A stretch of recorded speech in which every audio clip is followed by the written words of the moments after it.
નવસારી જિલ્લાની 2 દિવસીય મુલાકાતે પધારેલા રાજ્યપાલ આચાર્ય દેવવ્રતજી અને મુખ્યમંત્રી ભૂપેન્દ્રભાઈ પટેલે પ્રથમ દિવસની રાત્રિએ ખેરગામ તાલુકાના પાણીખડક ગામની મુલાકાત લઈ પ્રાથમિક શાળાના પટાંગણમાં આયોજિત ભવ્ય રાત્રિ સભામાં ગ્રામજનો સાથે આત્મીય સંવાદ સાધ્યો હતો। આ સભામાં સ્વચ્છતા, પ્રાકૃતિક ખેતી, શિક્ષણ અને વ્યસન મુક્તિ જેવા જનહિતના મુદ્દા પર વિશેષ ભાર મૂકતા મુખ્યમંત્રીએ ગ્રામજનોની સમસ્યા સાંભળી તેમના ત્વરિત નિવારણ માટે ઘટના સ્થળે જ સ્થાનિક તંત્રને જરૂરી આદેશ આપ્યા હતા।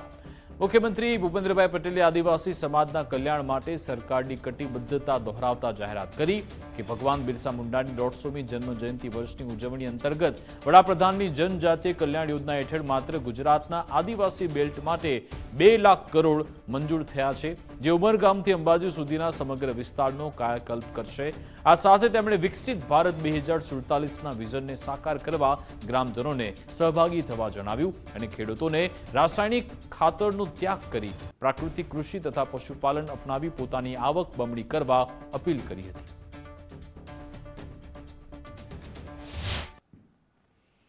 કરોડ રૂપિયાની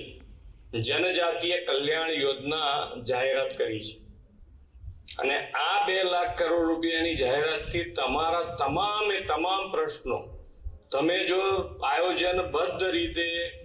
આખા ઉમરગામથી લઈ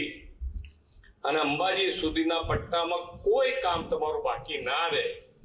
ત્યાં શિક્ષણનું હોય કે જે પણ ડિપાર્ટમેન્ટનું તમારું કામ હોય, પાણીને લગતું હોય, તો બધા જ કામ આની અંદર થઈ શકે એવું છે અને આપણે 5 વર્ષની અંદર આ 2 લાખ કરોડ રૂપિયા આ જ વિસ્તારમાં વાપરવાના છે।